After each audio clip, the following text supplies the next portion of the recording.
It all starts in a modern city on a very sunny day, showing a large office building. Inside the office, we see our protagonist working as he wonders about a strange event from the day before. Focused on his keyboard, the guy tries to remember what exactly happened last night. Then he recalls how a blue screen suddenly appeared in his room and startled him quite a bit. Surprised by the floating shop window, he wonders if he's just seeing things. Taking a closer look, he tries to buy a tunic but can't because he doesn't have any coins. Soon after, he finds a hammer for smashing zombie skulls, costing 5 coins.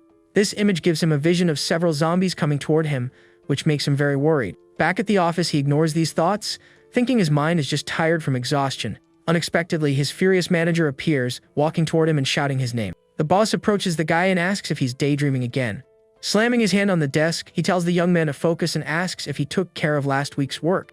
Our protagonist knows the problem was with the other company, which didn't prepare the documents correctly. On top of that, he thinks his boss is incompetent and is now putting on a show for everyone to see. Annoyed by the lack of response, the manager glares at the guy with an angry expression. Then he yells and asks if the employee is going to keep responding to him like that. Suddenly, a female voice calls for the manager, making him change his expression instantly. A beautiful coworker offers him a drink and tells him to cheer up. Instantly, the man's angry face turns into a goofy smile upon seeing the woman. Grabbing her hand, he invites her to dinner after work, completely forgetting about the argument. The manager keeps hitting on the woman, saying it would be a waste for her to go home looking so pretty. With an awkward smile, she declines the invitation, saying she already has other plans for today. The man accepts and says they can have a drink another time, while the woman politely agrees. As soon as the boss walks away, the woman sighs in relief, glad to be out of the awkward situation. Seeing this, our protagonist thanks her for her help, and she turns to him with a slight smile. Looking at the sky, the guy can only think about how much he'd like to go home right now. Outside, he gets angry at his boss, thinking that if it weren't for his colleague, he'd still be in there. Smoking on the rooftop, he laments not being able to leave the company, as finding a new job would be difficult. Thinking about the help he received, he decides he'll buy the woman a coffee later. Just then, Shauna herself appears on the rooftop and finds him there alone. Surprised, he asks what brings her up there since she doesn't even smoke.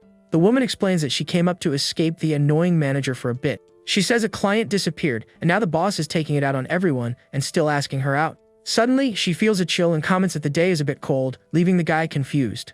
The woman insists it's not normal and shows her goosebumps, even though she's wearing long sleeves. He laughs and says she must be sensitive to the cold, but she pulls out her phone to prove her point. Then she shows him a social media post showing snow in Africa.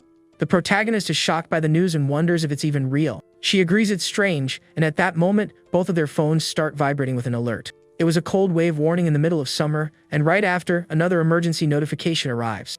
They read the alert, which warns of a sudden cold wave and a sharp drop in temperature. They both think it must be a mistake, as a cold wave warning in June makes no sense at all. Suddenly, a small snowflake gently falls onto the protagonist's outstretched hand. His colleague complains about the cold while he stares at the snow in his hand, completely shocked. They both look up at the sky and are surprised to realize it's actually snowing in the middle of summer. By nightfall, the once sunny city is now completely covered in snow.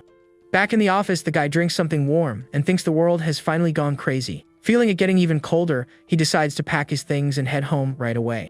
When he gets to the elevator, he sees the panel shows the 6th floor, so he calls it to go down.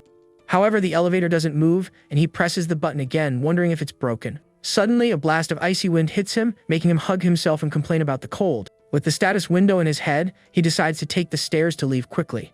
As he goes down the steps, he keeps grumbling about the cold and the crazy weather. Nearing his floor, he hears the sound of the elevator doors closing behind him. Turning around, he sees the doors are open and wonders if the elevator wasn't broken after all. The doors keep opening and closing on their own, and he finds the silence of the place strange. Suddenly, all the lights go out and the hallway is plunged into darkness, making him very nervous. Finding the situation dangerous, he decides to forget his things and just get out of there as fast as possible. Soon after, he hears a weird sound of scraping metal coming from inside the office. It gives him the chills, and he decides he needs to grab his things and run out of that place. He carefully enters the dark office to get his belongings and leave quickly. The guy finds the silence odd and remembers there were more people there before he went to the rooftop. Arriving at his desk, he finds it all messy and wonders what happened. He notices the place looks like it was abandoned in a hurry and calls out for someone. That strange sound from before and the mess give him a very bad feeling.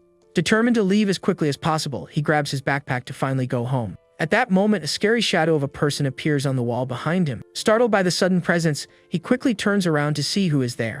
Looking toward the meeting room, he feels that there's something inside. Walking toward it, he steps on something on the floor and realizes it's a dirty ID badge. He takes a step back and looks at the identification card on the floor with curiosity. As he picks up the badge, he sees it's covered in a red liquid and belongs to a colleague. Frightened by what he found, he falls backward and wonders what happened there.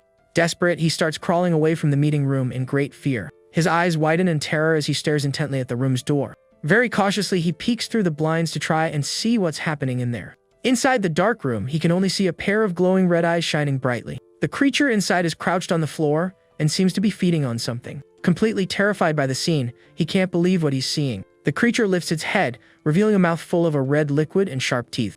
The guy is shocked to see that the creature is one of his transformed coworkers. Realizing their eyes have met, he panics and starts running away. The monster leaps over the desks and pursues him, violently knocking the protagonist to the floor. Fallen and scared, he can't believe he's face to face with a real zombie. The creature lunges at him, but the young man manages to dodge the attack by a hair's breadth. Terrified by the situation, he wonders what kind of scary creature this is.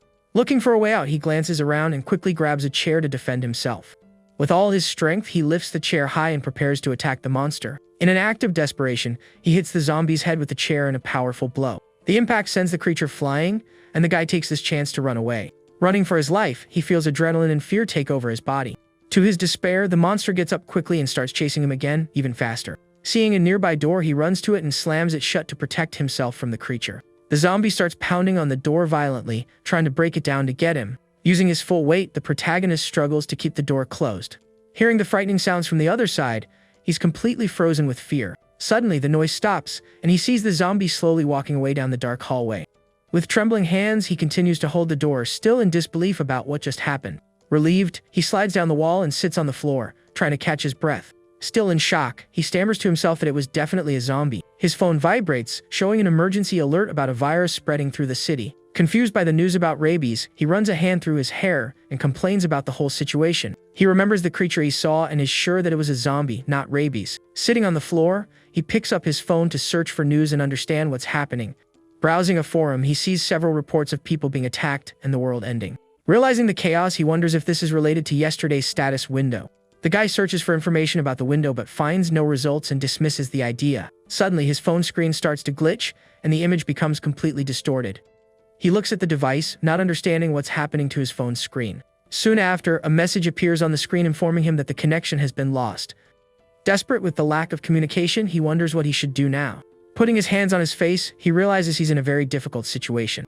Shivering from the cold, he feels his teeth chattering and complains about the low temperature of the place. Huddled on the stairs, he fears he'll freeze before the zombies even get him. Standing up, the young man decides he needs to hold on until a rescue team shows up. Checking his phone, he notices the battery is at 83% and should last for 2 days. With a determined look, he looks up and prepares to explore the building. Using his phone's flashlight to light the way, he starts climbing the stairs.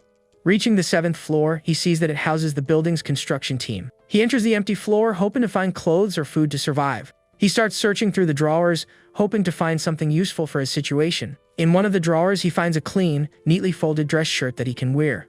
After changing his clothes, he feels much better and warmer to continue exploring. Now his focus is on finding food, so he continues to search the floor's cabinets. With a smile on his face, he celebrates finding a backpack full of supplies. Inside the backpack, he finds food, water, and even a blanket to keep warm. He thanks the bag's unknown owner and puts it on his shoulders, ready for whatever comes next. With his supplies secured, he now needs to find a weapon to defend himself. Approaching a door, he is surprised to find a set of golf clubs. With an ironic smile, he realizes his boss's golf clubs might come in handy. He hangs his bag and the clubs on the staircase and prepares to wait out the night. Wrapped in the blanket, he wonders if the food will last for 3 days and if rescue will arrive. Looking out the window, he sees the snow falling outside and worries about his situation. The streets are in chaos, with cars exploding and hordes of zombies everywhere. The blizzard is so strong that he knows it will be difficult for a rescue helicopter to arrive. Worried, he sits on the floor and wonders what he'll do if rescue takes a week. The cold gets worse and worse, and he huddles in the blanket, trying to stay warm. Suddenly, the status window he had seen before reappears in front of him. He remembers that the shop had winter clothes and thinks they would be very useful now. Looking at the items in the shop, he wonders how on earth he can get coins. Focused on the blue screen, he tries to figure out a way to get coins to buy the items. With no clues, he lowers his head and tries to think of a solution to this problem. As the snow falls outside, he huddles in his blanket, feeling the cold increase more and more. Suddenly, he hears approaching footsteps and quickly gets up to investigate the source. The sound seems to be coming from the emergency exit door, so he prepares for a possible attack. The noise gradually gets louder, and he realizes something is trying to open the door. With his heart racing, the guy prepares for the worst and grips his golf club tightly. He throws off the blanket and positions himself to attack, thinking it's another monster. The doorknob starts to turn slowly, indicating the door is about to open at any moment. Holding the club with both hands, he raises it above his head, ready to strike. As soon as the door opens, the young man doesn't hesitate and launches an attack with all his strength. At the last second, a person runs in and narrowly dodges the blow. With no time to think, he prepares to attack again, golf club in hand. The man shields himself with his arms and desperately yells for him to stop the attack. Surprised, he recognizes the person as a coworker and slowly lowers his weapon. He remembers this was the annoying guy from the sales team and feels very disappointed. The man explains that he was in the break room when he heard knocking on the door from outside. He brags about being smart and locking the door from the inside to protect himself. The protagonist says he just opened the door and ran, making his colleague think it was easy. Not caring about the story, the man gets his attention and points to his own hand. The man then asks if he has any food because he's very hungry, and the guy is surprised. Our protagonist denies having any food, thinking he can't share his emergency supplies. He decides to offer only water, and the person thanks him while watching him strangely. Suddenly, the colleague grabs our hero's wrist and holds the bottle very tightly. With a desperate look, he asks if the young man is sure there's nothing else to eat. Seeing that strange reaction, the guy realizes something is very wrong with his companion. As he fills the bottle, he thinks about how unsettling the man's behavior is. He notices the man is sweating a lot despite the intense cold in the place. Out of nowhere, the man transforms into a monster and lunges to attack the protagonist by surprise. The creature grabs him and throws him violently to the ground, putting the guy in a dangerous situation. In a swift move, he manages to hit the zombie's face with the metal bottle he was holding. Seizing the opportunity, he grabs a golf club and prepares to finish the creature off for good. With all his strength, the young man lands a powerful blow on the monster's head, which falls to the ground. Even on the ground and injured, the zombie continues to growl and writhe in a frightening way. Seeing that the creature is still moving, he holds the club firmly for another decisive strike. Determined to survive, the protagonist strikes the monster several times without any mercy. The attack is brutal, and he keeps striking until he's sure the threat has been completely neutralized. He doesn't stop attacking the zombie on the floor, making sure it won't get up again. After the final blow, the guy finally stops and observes the result of his terrible actions. Completely exhausted and shocked, he tries to catch his breath after the intense fight. The status window appears in front of him, showing that he earned 1 coin from the fight. Noticing the connection, he opens the shop and sees that he now has 1 coin in his inventory. Looking at the items, he finally understands that he needs to eliminate zombies to earn coins. Annoyed, he realizes he risked his life for just 1 measly coin and gets frustrated. With a serious look, he analyzes the zombie's body on the floor to understand what happened. Approaching carefully, he investigates the body to see if he can find any clues. He then notices a bite mark on the man's arm and understands how he got infected. Kneeling on the floor, he sighs with relief and mourns the loss of his former colleague. He goes back to the office and sits down to rest and process everything that has happened. He smokes a cigarette and thinks that he can't trust anyone anymore in this situation. The guy finds a pack of cigarettes and puts it in his bag for later. Suddenly, he hears screams from outside and gets up to see what's happening. Looking out the window, he observes the horror scene unfolding on the city streets. A survivor bravely fights with a bat against a horde of hungry zombies. Unfortunately, he gets surrounded by the monsters and is quickly overpowered by their large numbers. In no time, the man is completely overwhelmed by the zombies with no chance of escape. The creature that got him turns around, revealing its now disfigured and terrifying face. Frightened by the scene, the guy steps away from the window and goes back inside the office. He sits in a chair and laments the terrible situation he's in now. Looking at the snow falling outside, he prepares for another long night of survival. Lying on a table, the protagonist tries to get some rest in the dark, cold office. By the 3rd day, his phone battery is at only 3%, and he's worried. With few snacks left, he has spent his time saving energy and looking out the window. During this time, he saw several people trying to escape, but they all ended up turning into zombies. Despite everything, he concludes that he needs to make a move and starts packing his gear to leave. Staying put will only bring him closer to the end, so he needs to find other survivors. With his backpack and weapons, he sets out, determined to find someone to team up with and get out of there. His first goal is the 6th floor, to check if the entrance is really blocked as they said. Walking down the hall, he suddenly notices something unexpected and stops in surprise. With a glimmer in his eyes, he sees a light and is filled with hope as he realizes what it means. Excited by the discovery, he starts running through the office toward the light he saw in the distance. Reaching the window, he looks outside, but his joyful expression soon vanishes from his face. The landscape outside remains the same, with all the city buildings covered in a lot of snow. His eyes reflect the desolate city as he thinks about what to do next to live. He's disappointed to see it's still dark outside, and his hopes diminish a little.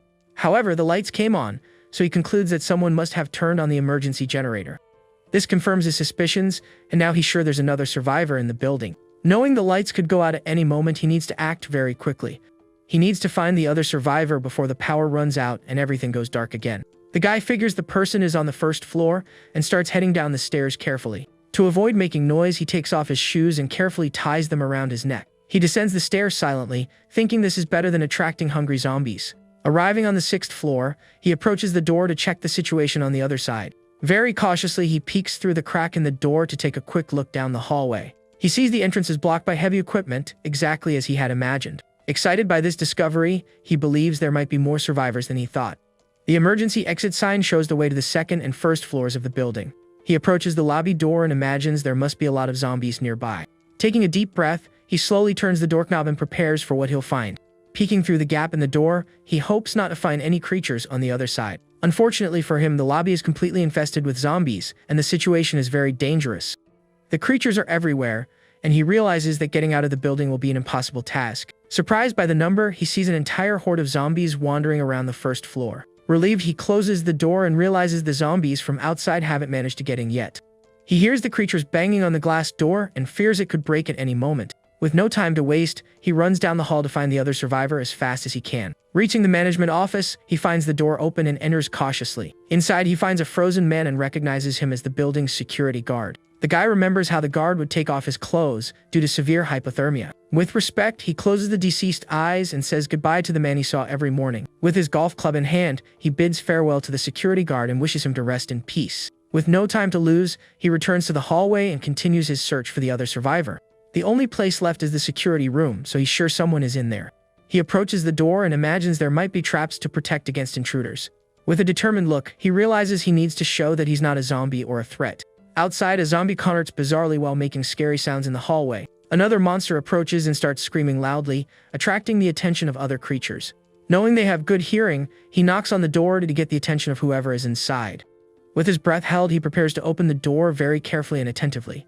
As the door creaks open, he's surprised by a quick and unexpected attack from inside the room. An improvised spear comes toward him, but he manages to block the blow with his golf club. Surprised by the attack, he recognizes the sound of the spear and understands what's happening. The other survivor also seems shocked to see that he attacked a human and not a monster. In the distance, a zombie hears the noise of the fight and starts moving toward the security room. The man backs away from the door and prepares to attack again if he needs to defend himself. In a swift move, our hero manages to disarm the guy and pin him to the floor. He disarms the guy and throws him to the floor to show he's not a threat to him.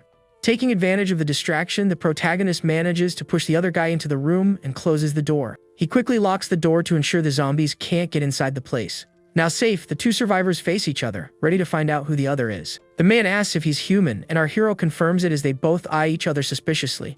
The protagonist explains he came because of the generator, and the other immediately understands the situation.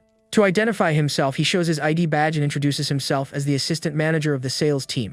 The man introduces himself too, but our hero worries about the possibility of him being infected. He analyzes the guy and notices he isn't sweating and seems to feel the cold, just like him. The two continue to stare at each other, and our protagonist tries to think of a plan for the situation. The other man notices the backpack on the young man's back and stares at him with a curious and attentive gaze.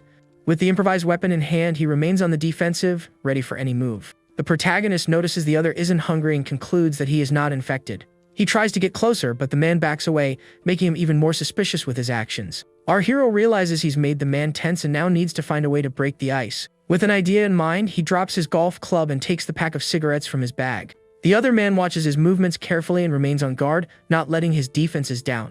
Our protagonist shows his hands to prove he doesn't want to fight and tries to calm the mood. He then remembers that smoking together can help people relax and decides to offer a cigarette.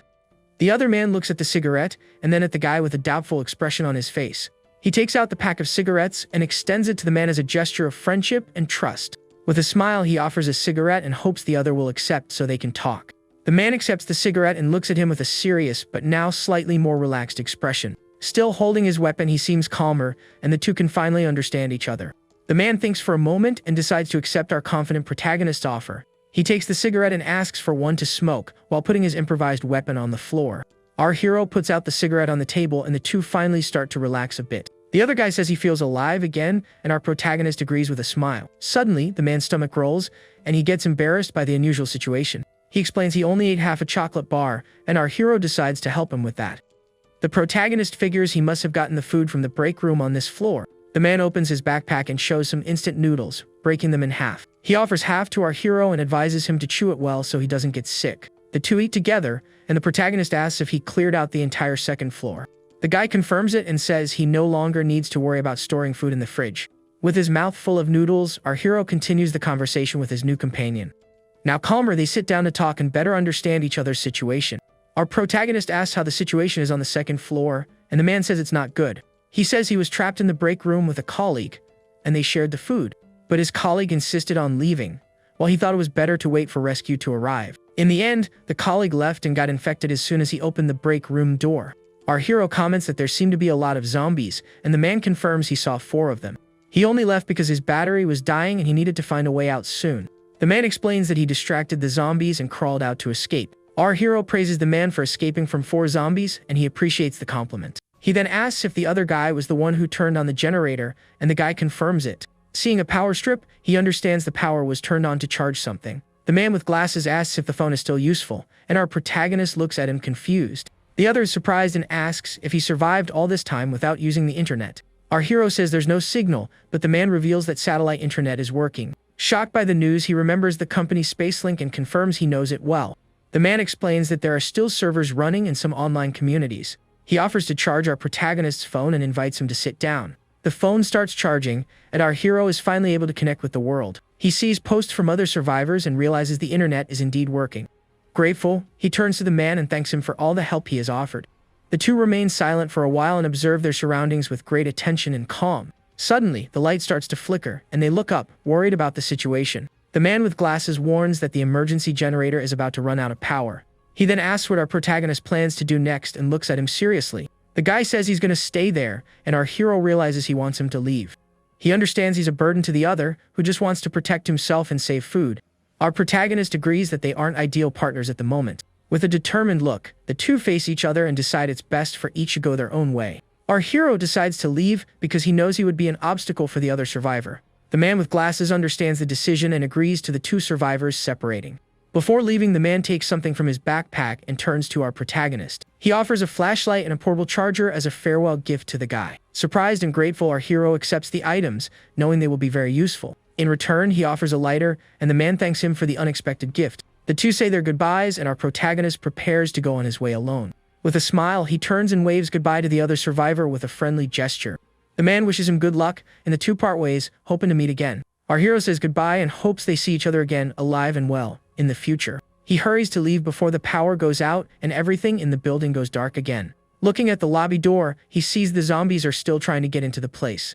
With his golf club in hand, he prepares to explore the rest of the building alone. He goes down the stairs and decides to head to the basement to get the company car and escape. The parking lot is full of cars, and he realizes he can use one of them to get away. However, he wonders if leaving now is the best choice or a hasty decision. For now, he decides to go back up and gather more information before trying to flee the building. He climbs the stairs, determined to explore and find a safe way out of the place. Suddenly, the lights go out and the hallway is plunged into total darkness again. Calmly, he takes out the flashlight he received and prepares to continue his journey in the dark. With the flashlight in hand, he illuminates the dark hallway and gets ready to go up the stairs. He moves slowly and carefully, knowing the zombies might have moved to a different spot. Going up the stairs, he passes the 4th and 5th floors with great attention and caution. As the flashlight lights his way, he hears a strange noise from above and stops. He realizes there's someone on the floor above, and the probability of it being a zombie is high. With the golf club in hand, he prepares to face whatever is up there. Determined to survive, he decides to move forward and break any obstacle in his path. He leaves his bag and flashlight on the floor, so he can fight with more freedom and agility. Suddenly, a zombie appears at the top of the stairs and starts coming down toward him slowly.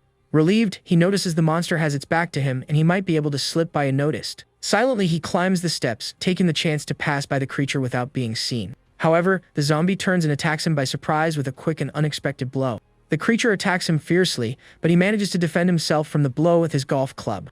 Startled by the sudden attack, he prepares to fight back and fight for his life. The zombie leaps at him, but our hero hits it with the club, sending it flying. With a direct hit, he strikes the monster's head with all his strength and determination. The impact sends the creature flying into the wall with a loud and frightening sound. The zombie screams in pain, but our protagonist doesn't stop and prepares for the final blow. With a battle cry, he attacks the monster with another powerful and definitive strike. The zombie falls to the floor, and our hero finally manages to neutralize the threat and breathe. With the zombie's body on the floor, he can finally breathe a sigh of relief and rest. With his heart racing, he wonders if the fight is finally over and if he's safe. Unfortunately for him, the zombie starts to move again, and he realizes it's not over yet. He strikes the creature one more time with all his strength to finally finish it. After the blow, the status window appears, and he earns one more coin for winning the fight. The blue screen shatters, and he realizes the head of the golf club has also broken. He picks up the broken piece and decides to keep it, as it might be useful in another situation. With the flashlight in hand, he investigates the body and wonders where that zombie came from. He checks the rooftop door and sees it's closed, so the monster must have come from somewhere else. Worried, he realizes the 7th floor may no longer be a safe place to stay. He returns to the office and checks if the area is still secure and free of any threats. Relieved, he takes a deep breath and prepares to rest a bit after the intense fight. He drinks some water to calm down and thinks about the speed of the zombie he just faced. The creature was much faster than a normal human and seemed like a wild animal attacking. He realizes that if there had been 2 zombies, he would have perished, and he needs to find allies soon. He grabs his phone and decides to check the internet for more information about the zombies. In the survivors gallery, he sees hundreds of posts from people all over the country. He reads accounts of the temperature dropping and the difficulty of finding safe drinking water. Unfortunately, there isn't much new information about the zombies and their weaknesses right now. He summarizes what he knows, remembering they are sensitive to sound and have poor sight and smell. He knows he can only stop them by destroying their heads and that a bite is fatal. Frustrated, he realizes the internet is just full of people asking for rescue and no real help. This leads him to a terrible conclusion, and he realizes the government has collapsed. Devastated, he understands that no one is coming to save him and that he's on his own now. Suddenly, he sneezes and feels his body shivering with cold and weakness in the office. On the 5th day of survival, he realizes he's about to catch a cold. He knows that getting sick now means the end, and he needs to find a solution quickly. To warm up, he starts doing exercises and generating heat with his own body. His stomach rumbles with hunger, and he decides to eat a chocolate bar to replenish his energy. He eats the entire bar because he knows he needs calories to survive the cold. After eating, he prepares to go out in search of more food and essential supplies. He decides to leave his shoes behind to make less noise and not attract zombies. He remembers there's still food in the development team's break room. The problem is that the zombie colleague has the backpack, and there are more monsters around. He hides and observes the dark office infested with hungry zombies. He notices the zombie colleague is still wandering around the office with the backpack on. Our hero knows the only way is to eliminate the zombies one by one and get the backpack. He watches the monsters moving and plans a strategy to attack without being noticed. The first zombie is near the door, and he prepares to attack the monster by surprise. He approaches carefully and gets ready for the first confrontation in the dark office. He counts the zombies and realizes there's one more somewhere in the office. Confused, he wonders where the last zombie is and if it hasn't transformed. He needs tools to fight but knows there's an unknown zombie nearby. With the flashlight, he peeks through the door's window and sees the break room is empty.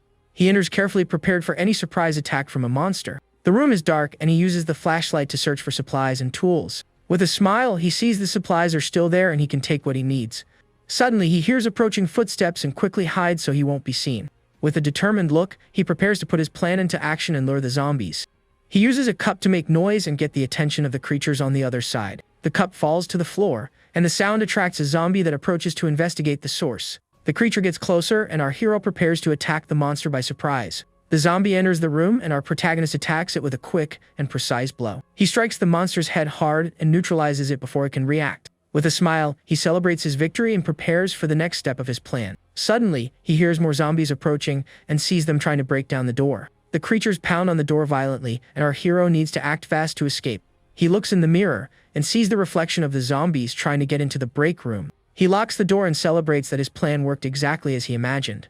With the zombies trapped, he can finally grab the backpack with the food and supplies. With the flashlight in his mouth, he celebrates his victory and prepares for the next zombie. Suddenly, a zombie grabs him by the leg and pulls him to the ground with great force. The creature holds him tightly, and our hero realizes he's in trouble again. The monster opens its mouth to bite him, but he manages to defend himself just in time.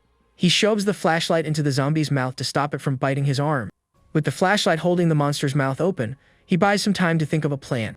The creature tries to bite the flashlight but can't, and our hero prepares to fight back. He tosses the flashlight into the air and lands a powerful punch on the zombie's face. The blow sends the creature flying, and he gets ready for the next attack. With the golf club in hand, he finishes off the zombie with a strong and precise strike. His eyes gleam with determination as he prepares to face the other monsters. He doesn't stop and continues to fight fiercely to survive in the dark office. After the fight, he rests and tries to recover from the intense and tiring confrontation. Exhausted, he runs a hand through his hair and realizes there are still more zombies to face. He looks in the mirror and sees the bloody handprints of the zombies on the other side. With 2 more zombies to face, he prepares for the next round of the fight. He picks up his flashlight and gets ready to finish off the monsters once and for all. With the flashlight in his mouth, he needs to end the fight before more zombies show up. He lures the last 2 zombies into the room and prepares for the final showdown. The 2 monsters enter the room, and he gets ready to fight both of them at the same time. He throws the broken piece of the golf club, and one of the zombies gets distracted by the object. The other monster attacks him, but he manages to dodge and prepare for a counterattack. He uses the flashlight to blind the zombie and buy time to attack the other monster. With the zombie blinded, he prepares to attack the colleague with the backpack of supplies. The creature recovers and attacks him, but he manages to dodge and grab the object on the floor. With the piece of the club in his hand, he attacks the zombie with a swift and precise blow. He finishes off the creature and prepares to face the last zombie in the office. The last monster attacks him, but he manages to defend himself and strikes it with the broken club. The status window appears, and he earns 4 coins for his victory in the intense fight. He grabs the backpack from the zombie colleague and notices it's quite heavy with supplies. Now without a weapon, he decides to look for more supplies and tools in the office. He starts searching through desks and drawers for anything useful for his survival. In one of the drawers, he finds a portable charger and nutritional supplements. With a smile, he celebrates his luck and puts the new items in his backpack. Excited by the discovery, he decides to search the Development Team 2's area as well. He enters the room and starts looking for more useful supplies and tools. The guy manages to find a few things that will help him move forward. Happy with the result, he manages to find a charger and several supplements.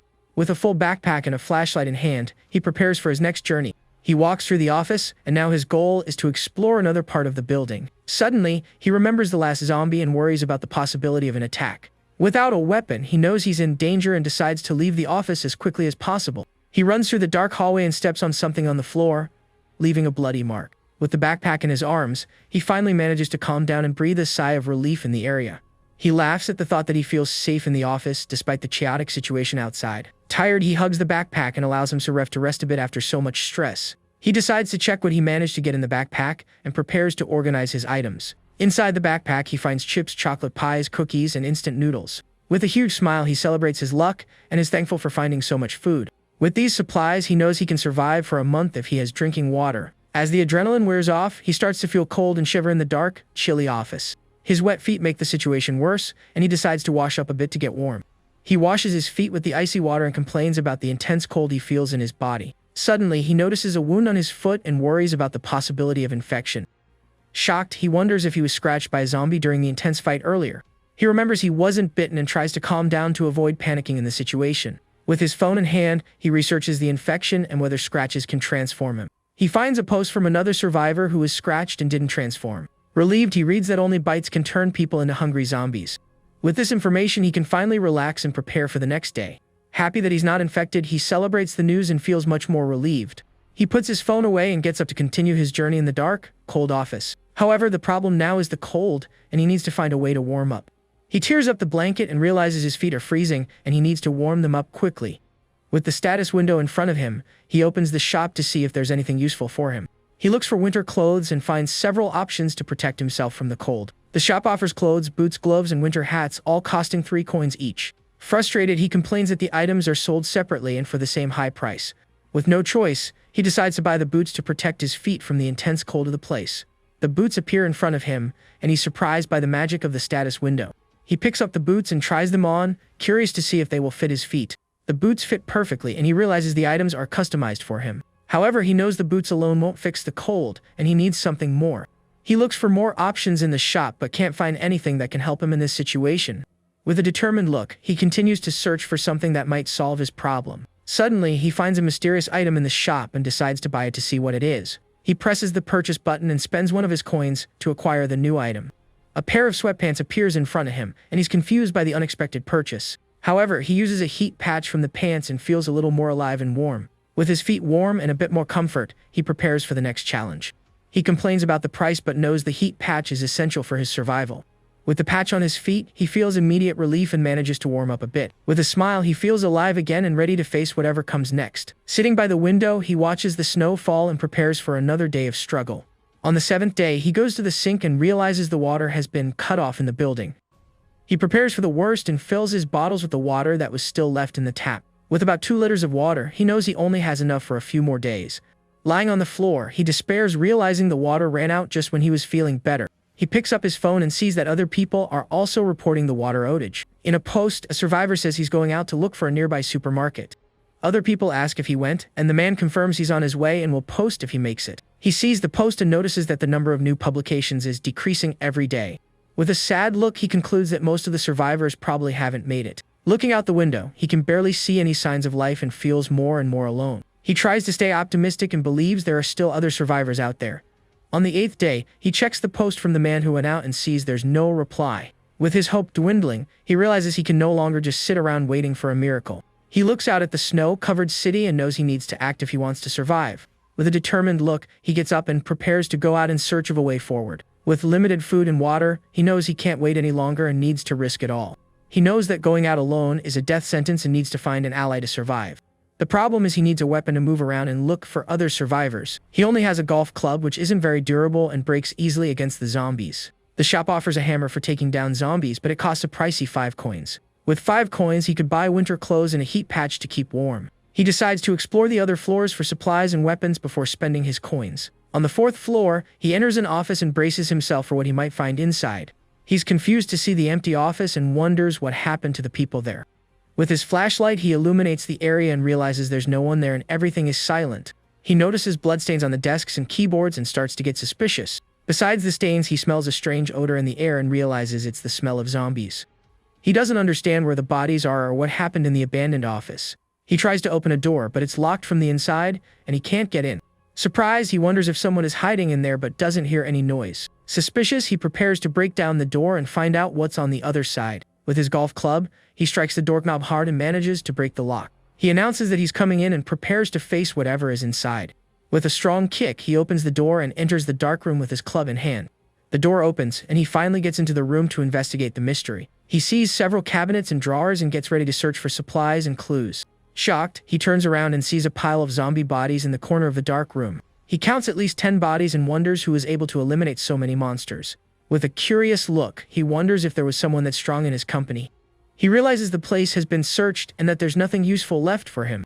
Frustrated, he realizes that someone has already cleared the floor and taken all the supplies. He wonders who was so thorough as to take everything from the abandoned office. He finds a mug and notices there's a note left by the other survivor.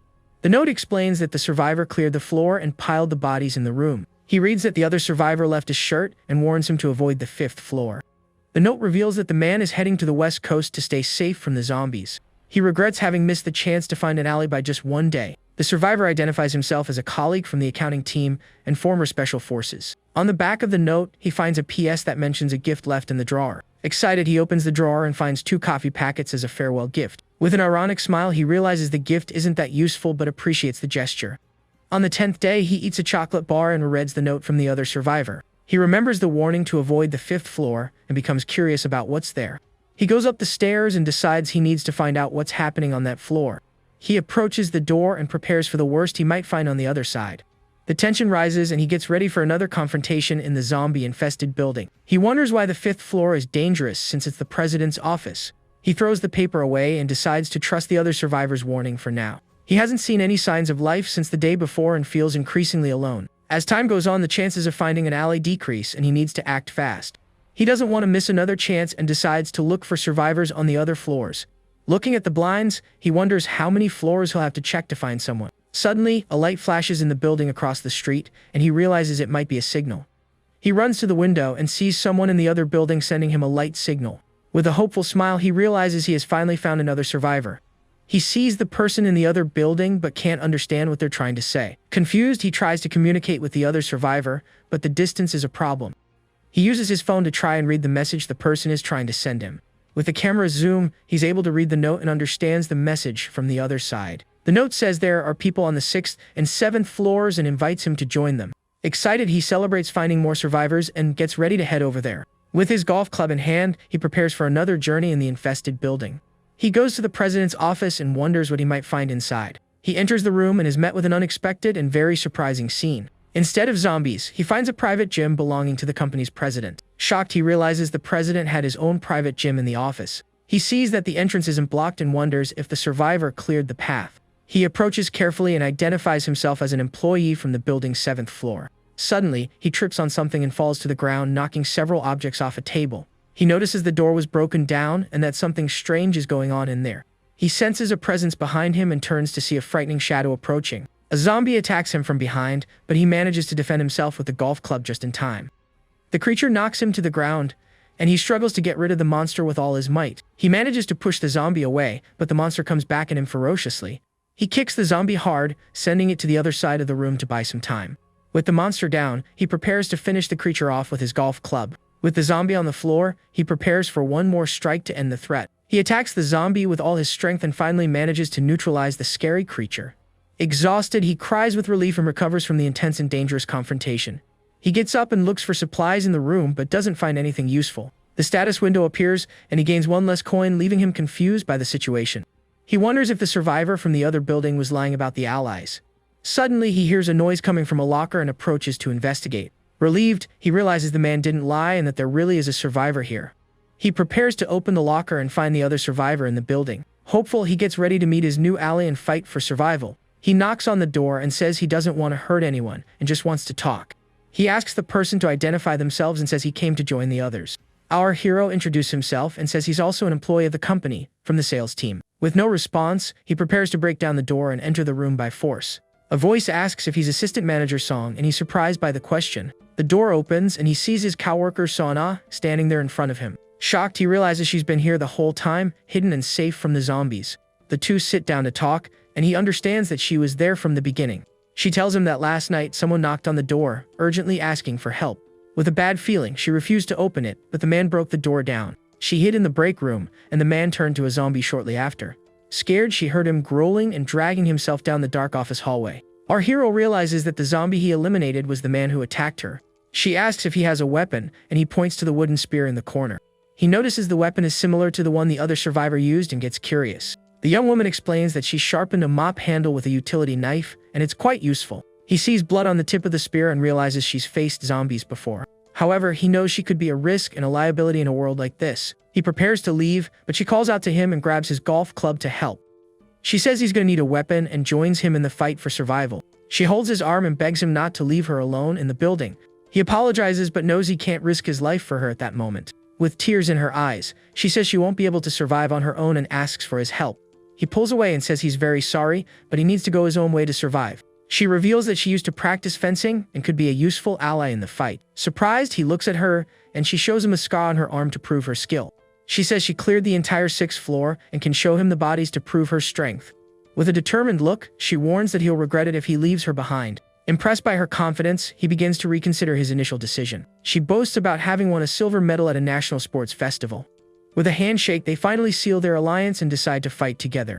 She says she has searched the place and that all the clothes and food are here with them. He asks about the chargers, and she explains that the satellite internet is working. Surprised, she realizes they need to grab every charger they can find. He asks how many zombies she's faced, and she tells him it was 8 in total. She finds the chargers and puts them in her backpack so they can use them later. He's happy to have joined her and knows his chances of survival have increased. She only finds 2 chargers and puts them in her backpack for their journey. With everything ready, she asks if they can go, but he asks her to wait a moment. He looks down the dark hallway and prepares for the next step of their plan. He notices the marks on the door and asks what happened for it to be like that. She explains that the man who broke down the door tried to crush it with a desk. He realizes the marks aren't from a desk and goes to investigate the area carefully. On the desk, he finds a caliper and is surprised by the unexpected discovery. With a smile, he picks up the tool and gets excited about finding a new weapon to fight with. He knows the metal tool is very sturdy and won't break easily. The young woman regrets that the weapon is short, but he doesn't mind that detail. With a smile, she says she has an idea to improve the new weapon they found. She takes the tool and starts working on her idea with great creativity. With the help of some tape, she attaches the caliper to a long mop handle. She shows him the new weapon, and he's impressed with his ally's creativity. The new weapon can be used as a spear and also as a grabber to pick things up. Grateful, he takes the new weapon and feels much safer to face the zombies. With her food and his combined, they no longer have to worry about supplies. He notices a frying pan in her backpack and asks where she got that item. Embarrassed, she explains that she brought it for a trade, but ended up forgetting it in her bag. He takes the frying pan and realizes it will be very useful for melting snow to drink water. She asks how he knew she was there, and he explains about the message he received. He tells her about the survivor in the other building, and she's surprised by the news. The two prepare to find the other survivors and join forces against the zombies. He explains that he received the message and shows her the phone to see the conversation. She reads the message and wonders if it's safe to join up with strangers. They both agree it's risky and that they can't trust just anyone in this situation. The young woman explains that she teamed up with him because it would be hard to find someone trustworthy. She doesn't want to take just anyone as a partner and would rather fight alone than in bad company. He agrees, and they decide not to join the group from the other building for now. She thanks him for considering her opinion and reveals that she thinks Manager Choi is alive. Surprised, he asks about the manager, and she explains what happened on the first day. She says the manager was with her on the 6th floor, but ran away and never came back. Scared, she ignored the man's pleas for help and only found out he escaped later. He asks when the manager left, and she says it was on the night of the 2nd day. He deduces that the manager might be on the 3rd or 5th floor of the abandoned building. If the other survivors don't get a response, they might try to join up with the manager. He worries that the manager and the others might team up and come after them later. They decide to ignore external factors and focus on their own survival. The good news is they have one more coin and can buy something from the item shop. He thinks about buying a hat to keep warm, but knows there are other priorities. He looks at the young woman and notices she's barefoot and must be very cold. He decides to buy the boots for her so she doesn't freeze and become a burden. With the decision made, he presses the purchase button and spends his coins on the boots. He decides to buy the boots for her but hesitates when he sees the other options in the shop. He feels selfish for thinking of himself in size, frustrated with the situation. He decides to choose later and falls asleep, tired from the fighting and daily stress. The next day, he wakes up with the sunlight and prepares for another day of struggle. He asks the young woman how much battery she has, and she checks her phone right away. She gets startled seeing him awake, and he complains that he's still not used to the cold. She confirms she charged all the batteries except the one he left behind yesterday. Her phone is at 22% battery, and they need to conserve power. She remembers there's a solar generator on the rooftop and asks if he's checked it. Surprised, he asks if there's something like that in the building, and she confirms it.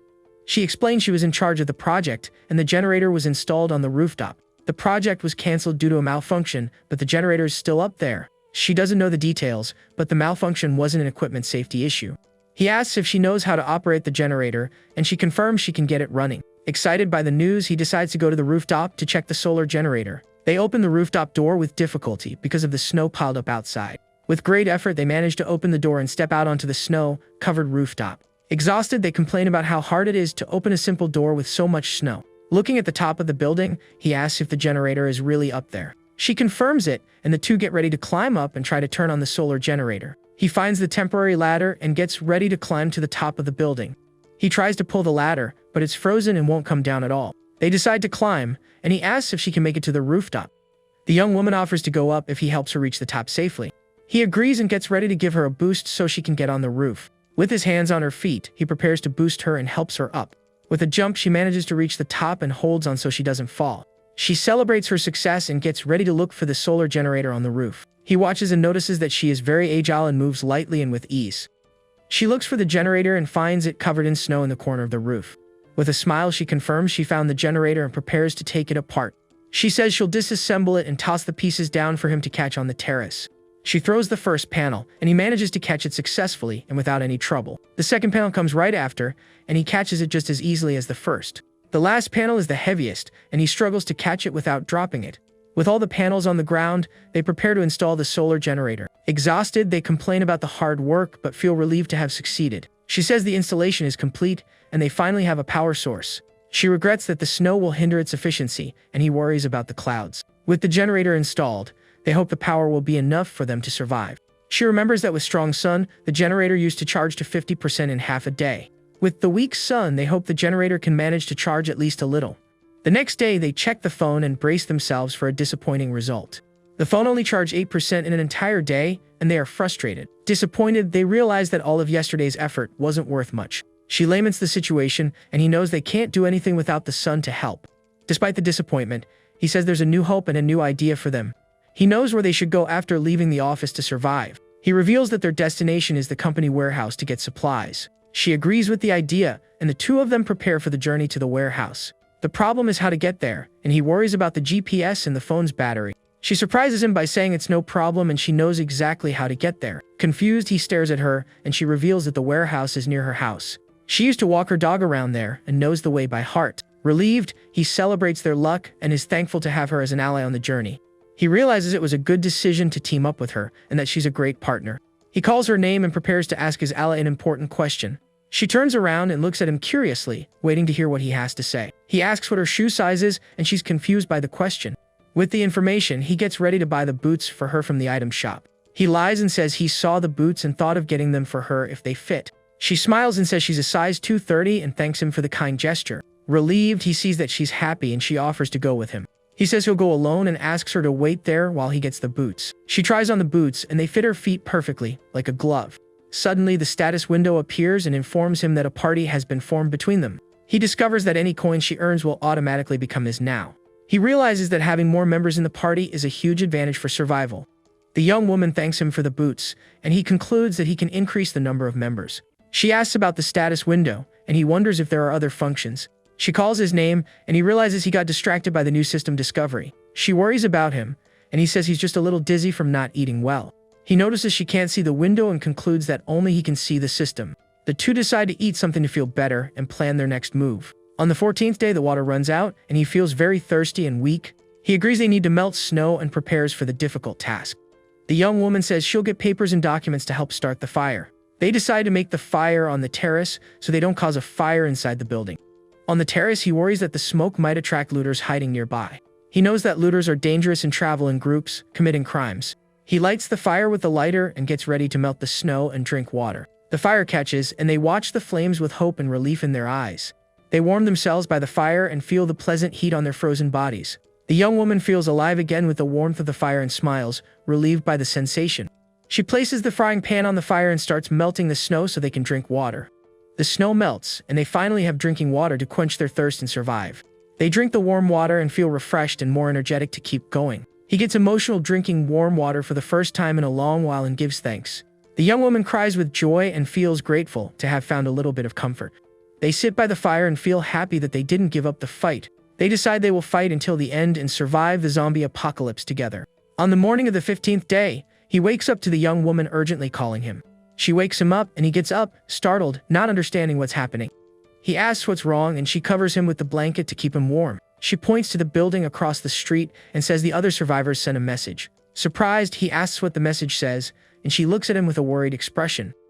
She reveals that the other survivors are coming to their building to meet up. He gets up quickly and prepares for the arrival of the new allies in the building. The tension rises and they prepare for the meeting with the other survivors. With their imminent arrival, they hope the new allies will be trustworthy and strong. The message says they are coming to their building to join their group. He asks when she saw the note, and she says she woke him up as soon as she saw it. She warns that they move fast and will be outside soon. They worry that the fire attracted the others and that they might be looters. Since they don't know them, they decide not to join their group to avoid any danger. Suddenly, she points outside and warns that the other survivors have already arrived. They see 3 masked men approaching the building with weapons and backpacks. Shocked by how fast they were, they prepare for the worst that might happen next. They rush to pack their things and prepare for a possible confrontation. Meanwhile, the men fight off the zombies outside with great skill. They move quickly and fight systematically to take out the creatures. In a short time, they manage to clear the area and get ready to enter the building. Our hero calculates that it will take them 15 minutes at most to reach them. He finishes packing his things and asks if the young woman is ready to go. She says she's almost ready and they prepare to flee the location. Outside, the zombies continue to attack the men, who fight bravely to survive. Suddenly, a horde of zombies appears and surrounds the 3 survivors on the street. Surprised by the number, they realize they're in danger and need to run. They shout to run and start fleeing from the zombies that pursue them ferociously. The 3 of them run down the snow-covered street, looking for a safe place to hide. One of the men uses a sledgehammer to defend himself from the attacking zombies. He shatters a glass window to get inside the building and escape the horde of monsters. With a sledgehammer, the guy smashes the window, and the other one gets inside the building to escape the zombies. The protagonist then gets annoyed and complains about the situation they're in now. The young man asks if the girl left anything behind, but she replies that she got everything she needed. He then looks at some solar panels and decides it's better to leave them behind. The girl says they have no power without them, but he replies that survival comes first. Hearing this, the young woman falls silent and seems to agree with his decision. Then, the girl stands up and gets ready to keep moving with her companion. Suddenly, a very loud crash echoes down the hallway, startling the pair. Frightened, they realize the monsters are coming up the stairs to get them. Now they have 2 options, either go to the roof or go down to the lower floor. The roof would be easy to defend, but the cold is a problem, so he decides to go down. The plan is to go down to the 6th floor and then block the entrance to protect themselves. And so, the pair starts to go down the stairs carefully, trying not to make any noise. The young man tells the girl to stay ready, as danger could appear at any moment. However, they encounter 3 strange men coming up the stairs toward them. The tension rises, and the pair grips their makeshift weapons tightly to defend themselves. Suddenly, the protagonist feels something strange and time seems to slow down. His perception of the environment changes, and he can see everything more clearly now. The girl says that the same feeling from before has returned and is even stronger now. Scared, the girl looks at the manager and asks what the sensation she's feeling is. He answers yes and says the men must be looking for other survivors in the area. The strangers continue down and reach the 4th floor of the abandoned building. Meanwhile, the protagonist and the girl are standing on the 5th floor, waiting for the danger. He warns that the enemies are coming, and the girl says she already knows and is prepared. The two get into position, firmly holding their makeshift weapons for the fight. However, nothing happens and the young woman is confused by the sudden silence. The pair stares at the door, wondering why no one is coming up the stairs. The girl then notices something different about the manager and comments that he's acting strange. Suddenly, the young man reacts sharply and moves quickly away from the door. In the same instant, a nearby glass window suddenly shatters into several pieces. The girl asks if he's okay, while the young man wonders what just happened. The young man replies that he's fine and asks about her, and she confirms she's also unharmed. He then asks if the noise was from an explosion, and the girl agrees with the idea. The protagonist wonders why they would use explosives knowing the two of them were there. He remembers a warning that said not to go to the 5th floor if they could avoid it. The girl thinks that the department head is probably still alive somewhere. She figures that if they haven't moved, they must be on the 3rd or 5th floor of the building. The young man becomes worried and starts to suspect something terrible about the other survivors. He decides to go down to check, and his companion asks if they should go right now. The young man confirms and says that if he's right, then it's likely something bad has happened. The flashlight beam cuts through the darkness of the hallway, revealing dust in the air. The young man then pulls the girl into the room, and they explore the area carefully. The girl is startled by the destruction and asks what happened in that place. The manager tells her not to let her guard down, and the young woman agrees with him. Suddenly, the girl stops walking and stares at something on the ground ahead. She calls her companion and points into the darkness, asking him to look in that direction. The protagonist then looks where she pointed and is shocked by what he sees. Lighting up the room, they find a person on the floor in a red puddle. The young man asks the girl to wait and approaches to investigate the scene. He finds it all horrible and wonders why there are only 2 bodies and no more bombs. Looking at the door, he notices that it was completely destroyed by the explosion. Angrily, the young man complains about the situation and the difficult life he's leading. The young man wonders why they tried to take him out and then hears a familiar voice. He recognizes the voice as department head Choi, who is injured nearby. The chief talks about having no choice as we see his badly injured feet on the ground.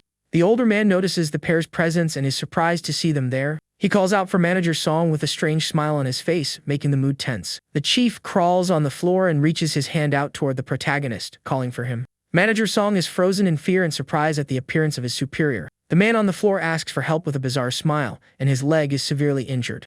The man on the floor begs for help and says he really wants to keep living. He yells that it's not fair and that he doesn't want to go like this, asking the manager for help. The protagonist just watches this scene with a dark expression, without saying a word. The girl approaches and asks if department head Choi is still alive. The older man looks at her with a surprised expression, not understanding the situation. Then the chief introduces himself to the young woman and crawls toward the two, asking for help. The young man says he's very sorry, but they don't have any medicine, nor are they doctors to help. Desperate, the man shouts loudly that he really wants to keep on living. He then says there is a way that he can survive this serious injury. His crazy idea is to turn into a zombie so he won't pass away, and he asks them to bring one over, or to take him to the 1st floor so he can be caught by the monsters. The manager apologizes and says he can't do that while pushing his hand away. With a firm gesture, the protagonist shoves the man's hand away from him. Furious, the chief yells and asks why they won't help him after he stopped the robbers. He accuses the pair of having an affair and wanting to run away together, which is why they won't help him. The man then threatens to take everyone with him and reveals he still has 1 bomb left. He reaches out to grab something, but the manager yells at him in anger. The girl then realizes the other men were indeed looters and not friends. The young man confirms there was nothing in their bags, and the girl laments her broken shield. Crouching down, she checks her equipment, and the young man agrees with what she said before. The protagonist looks tense as he glances to the side, sweating a little after the decision. The girl on the floor looks up while the young man stands near her in the hallway. He says the chief would have passed away anyway, and the girl is confused by his statement. The young man explains that he would have passed on from blood loss, and that this just lessened his suffering. He tells her not to feel guilty, and the girl stares at him with a sad look. The girl asks about turning into a zombie, but he says the end result would be the same. With wide eyes, the young woman seems to understand the logic behind his action.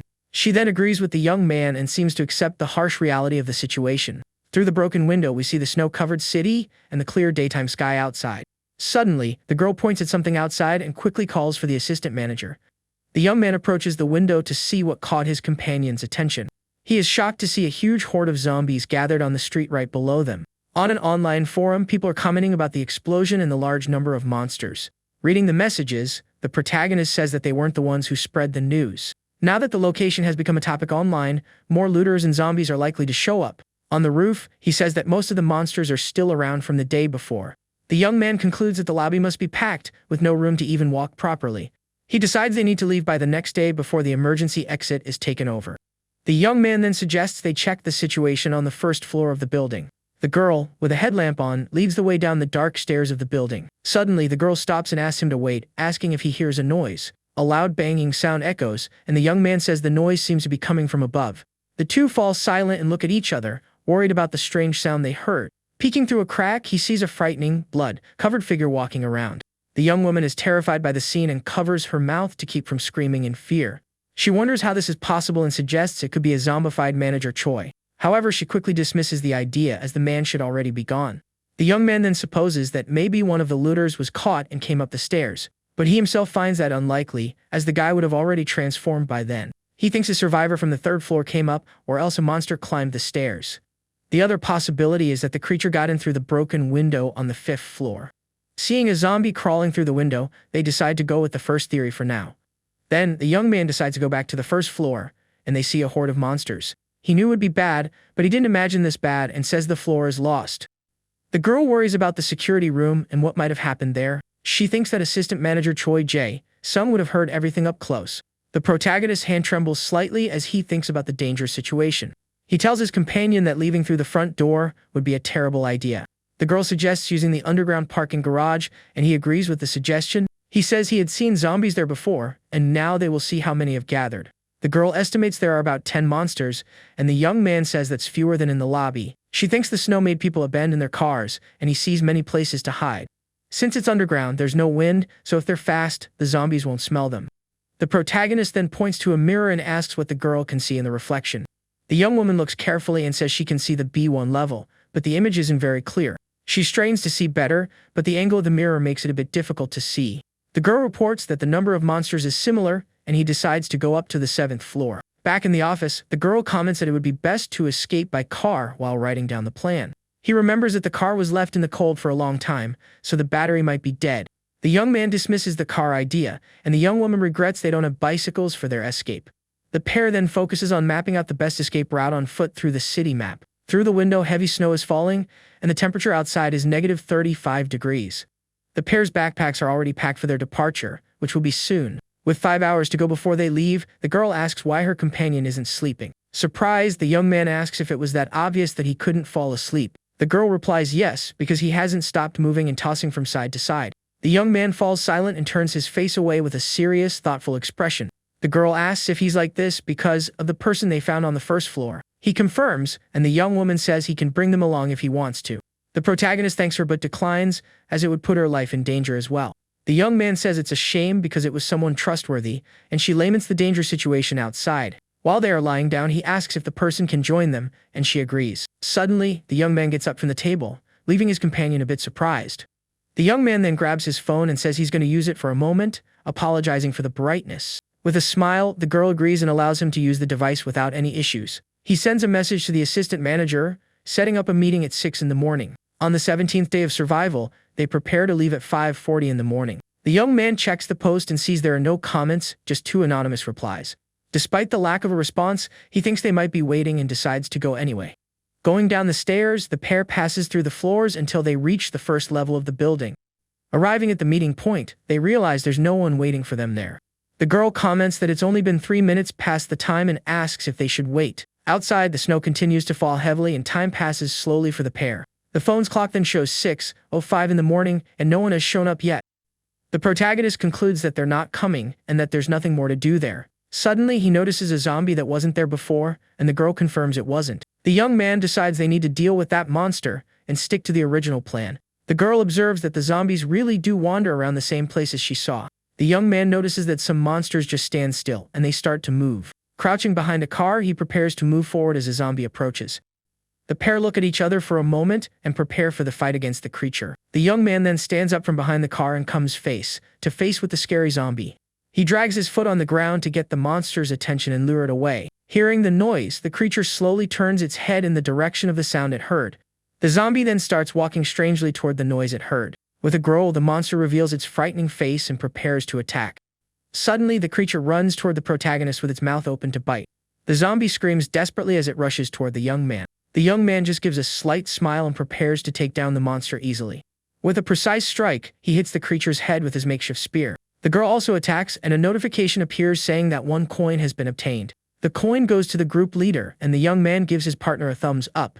The young woman seems happy and relieved to have gotten the reward for her effort. The pair then continues walking through the parking garage, careful not to be seen. They head toward the exit of the underground parking garage of the abandoned building. Finally, they get outside and feel the intense cold of the snow-covered street everywhere.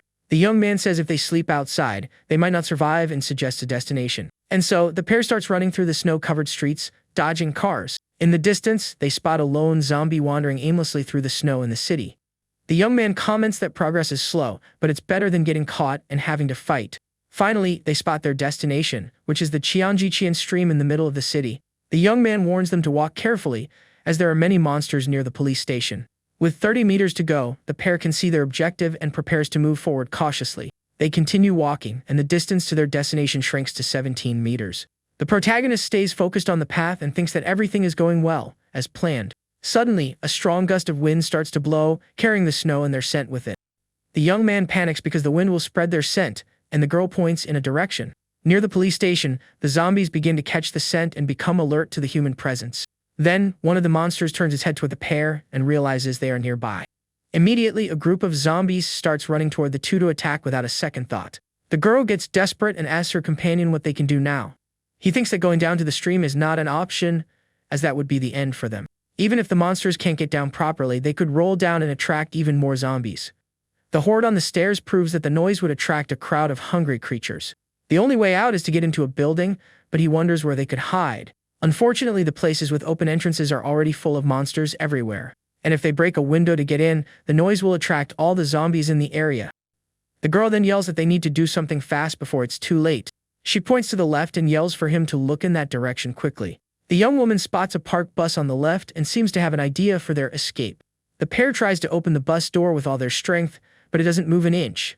The girl suggests breaking the window, but the young man stops her when he sees something inside the vehicle. To their surprise, the bus key is in the ignition, ready to be used. With his makeshift spear, he prepares to break the glass of the bus door. The young man grits his teeth with determination as he prepares for the final blow. Using all his strength, he manages to break the door's glass and create a way through. The girl gets on the bus first, and the young man follows her right after into the vehicle. Seeing the zombies approaching, the girl yells for the assistant manager to hurry. Once inside the bus, the protagonist tries to close the door to block the monsters from entering. He struggles to hold the door but fears the zombies will manage to get into the vehicle. Outside, a horde of zombies rapidly approaches the bus, trying to invade it. Sitting in the driver's seat, he tries to start the bus, but the vehicle doesn't respond. Realizing the door won't hold, he decides he needs to block the entrance somehow. The girl understands the plan and runs to help hold the bus door. The pair struggles to hold the door while she begs for the plan to work. The bus wheels spin in the snow, but the vehicle can't get out of place. The pair grows worried as they realize the bus is stuck in the snow and won't move. The girl looks at the door in desperation as she pleads for the bus to work. The young man also becomes desperate, breaking into a cold sweat over their dangerous situation. The young woman yells that the zombies are coming, and the young man wonders why the bus isn't working. A zombie tries to get on the bus while the pair begs for the engine to finally start. The young man yells at the monster to get out and attacks it through the door with his makeshift weapon. With a strong blow, he pushes the creature away, buying them precious time to escape. The pair remains desperate and tense, trying to get the bus moving to escape. With his eyes fixed on the road, the protagonist concentrates on starting the vehicle's engine. He then stomps on the accelerator with all his might to try to get the bus to move. Suddenly, the bus lurches forward, and the girl loses her balance, falling to the floor. The young man asks if she's okay, and the girl quickly gets up, confirming that she is. He then tells her to hold on tight because the situation is still dangerous. Finally, the bus starts to move, and they manage to escape from the horde of monsters. The vehicle slides through the snow and passes a building as the sun begins to rise. Relieved, the young man continues to drive carefully so as not to lose control of the bus.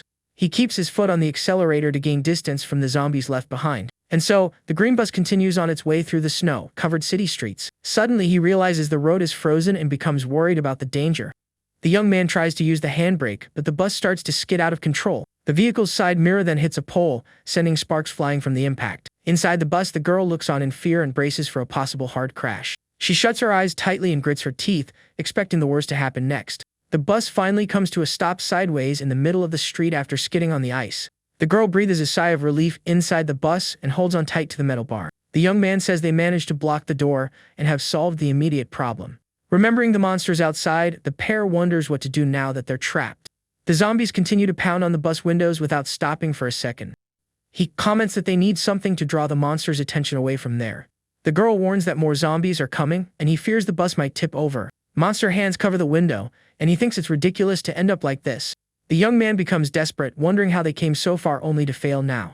Suddenly, a shopping cart flies out of a store and crashes hard into a car. The loud noise of the crash gets the attention of all the nearby zombies. The horde of monsters then turns and runs toward the sound, abandoning the bus. The young woman falls to the bus floor and looks back with a relieved expression on her face. She says they survived, and the young man agrees it was a very close call. The protagonist looks out the window with a thoughtful and slightly intrigued expression. The girl says some zombies stayed behind but they should fall, and he asks if she saw the location. She points to a building and says the object seems to have fallen from up there. The girl estimates the object was thrown from the second or third floor of that building. She then wonders who could have done that, and the young man says he's not sure. The young woman suggests it could be a survivor with some humanity left and becomes hopeful. Suddenly, she excitedly points at something and yells that she found something there. Looking out the window, the pair sees a person waving from a building and realize they were helped. The young man thinks it's a woman because of the hair, and she notices the person has binoculars. Surprised, he asks if it's true, and the young woman looks more closely at the mysterious figure. With the binoculars, the mysterious person observes the pair of survivors from a distance. Through the lens, she shows a phone with a thank you message written on the screen. After showing the message, the person lowers the binoculars and continues to watch the pair. The young man says the person is giving a thumbs up and that there's still humanity left. The girl agrees and says it would be sad to think all survivors are looters. He says he ate all the food before meeting her, and she is surprised by the revelation. The young woman laughs at the situation and jokes about who would have thought they'd get a frying pan. She then suggests there must be ramen at the logistics warehouse where they are heading. The young man agrees, and they decide to eat ramen as soon as they reach their final destination. Later, the protagonist wakes up and feels the intense cold inside the parked bus. The pair seems to be shivering from the cold, wrapped in blankets to get a little warm. He asks if she's okay, and the girl asks if he's awake, looking sick. The young man notices her face is pale, and suddenly he sneezes from the cold. He thinks he's not well, and that the bus didn't protect them from the cold as he had hoped. The young man says she woke up because of the cold, and she agrees but says she's fine. He holds her hand to warm it up a little and realizes how cold she is. Her lips are bluish, and he notices she's shivering a lot, but so is he. He says they need to get warm or they won't be able to move, and she suggests a fire. The young man is silent for a moment and seems to be thinking of a solution for the cold. He then gets up and decides to make a fire, but the girl asks if it will be right there. She says they could suffocate from the smoke, and he explains they need a hole. Breaking the window would make too much noise and attract the monsters into the bus. The pair then looks up at the bus ceiling and seems to have the same idea at the same time. Using their spears, they manage to make a hole in the bus ceiling for the smoke. The girl celebrates excitedly and says they managed to make the hole they needed. The young man praises the work and suggests making 3 more holes to ensure ventilation. The smoke begins to escape through the holes in the ceiling as the snow continues to fall outside. Sitting around the fire, they warm up, and he comments that the paper was useful. The girl calls the assistant manager and approaches him with something to show. She shows a post on her phone and asks what he thinks of what she found online. The post is from the person who helped them, and she asks if she can join their group. The young man decides to check and takes the phone to reply to the person's message. He then sends a message asking which building the mysterious person is in. The person replies that they are in a building with a convenience store on the 1st floor. To confirm their identity, the person asks them to state the model of the car in front. The girl looks out the window and says it's a white Sonata parked in front of the store. The person confirms the answer is correct and asks to join them on their journey. Holding the phone, he wonders what to do now with the mysterious person's request. Meanwhile, in the survivor community, someone says they opened the window to look outside. The guy was scared when he saw a zombie on the wall and threw everything he had to knock it down. The creature was clinging to the window, trying to get in, while the guy threw objects at it. Scared, he wonders if the monsters can now do parkour or are some kind of mutant. It turns out the zombie was the director of a climbing gym and used his old skills. The clock shows 8:56 in the morning, and we see the building where the survivor is. Inside the bus, the pair prepares to leave and meet the person who helped them earlier. The girl then asks the manager what he thinks about the post on mutant zombies they saw. The young man says he was already expecting it, and the girl gets curious, asking how he knew. He remembers that the 5th floor window was broken and that the zombies climbed up the wall. Walking down the street, they observe the zombies, and the girl understands how they got up there. The young man says they are getting close, and the pair continues walking with great care. Exactly at 9 in the morning, a new character comes out of a building and walks toward them. With a serious expression, the mysterious young woman approaches the survivor couple on the street. The protagonist's companion asks if this is the person they came to meet. The newcomer waves happily, and the girl feels envious of her very warm winter jacket. The protagonist smiles and thinks that maybe they can get winter clothes now too. Suddenly, a zombie attacks the new ally from behind and throws her to the ground with great force. Lying in the snow, the young woman looks up at the sky, shocked by the surprise attack she just suffered. The pair is shocked and frozen by the horrible scene that just happened right in front of them. They watch the girl on the ground as zombie growls echo through the street. The young man covers his mouth with his hand and feels a knot in his stomach at the terrible sight. Several zombies approach, drawn by the scent, and surround the young woman lying in the snow. The protagonist realizes that if they stay there, they will also be in danger of being caught. With regret, he decides they need to leave and leave the new alley behind. The couple then turns their backs and starts walking away from the tragic scene. The young man stops for a moment and looks back, seeing the girl reluctant to leave. He touches her shoulder and says they need to get away from that dangerous place. With a sad look, she agrees, and they continue walking away from the commotion. The girl then spots a convenience store and points in that direction with her flashlight. The young man smiles upon seeing the store and seems to have an idea for finding supplies. However, his smile fades when he realizes the store is completely empty. He comments that it's no wonder there were no zombies around with the store being empty. The girl notices that the soda cans have been crushed and suggests checking the storage room. In the storage room, they find a few intact drink cans on the floor. To their surprise, there are cans of beer that someone seems to have left there on purpose. The protagonist's companion asks if they should take just 2 cans of beer. In a subway station, the turnstiles are stopped to the red "Do Not Enter" sign. The young woman laments that the clothing stores were all looted and they found nothing. The young man says he had hope, but the girl didn't expect winter clothes in the summer. She never imagined everything would be looted, and he finds it funny that the cell phone store is intact. They will have to walk more than they thought, but it shouldn't be more than 20 kilometers. The girl then remembers seeing something strange on the wall and shows her partner the phone. She took a picture of a message written on the wall of the subway station they passed. The message said that the chaos exceeded expectations and the person didn't know what to do. The protagonist finds the message creepy, and the girl warns that the battery is dead. He then decides they need to keep walking, and the pair continues down the corridor. With slow, careful steps, they explore the dark and silent subway station. Holding their makeshift weapons, they light the way with their small flashlights. The young man comments that the place is very clean, and the young woman agrees, finding it all strange.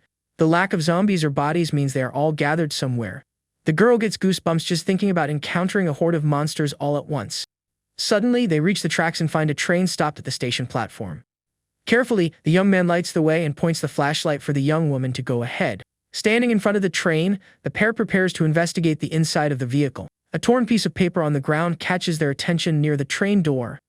Inside the train, the girl says there's nothing. He confirms, not even bodies on the floor. Suddenly, the girl spots something strange and asks what that object on the seat is. The young man gets closer to see better, and the young woman opens the mysterious wooden box. Inside the box, they find a very sharp and shiny kitchen knife. The young man thinks the range is short, but the sharp blade could be very useful for them. The girl then shows a Bluetooth speaker she found and suggests using it to attract zombies. He regrets not arriving sooner, as there's nothing else useful on the abandoned train. The pair then decides to leave the train and continue their journey through the subway station. They walk carefully through the dark and silent station, moving forward. Suddenly, a tall, shadowy figure appears in the corridor, and they wonder what happened.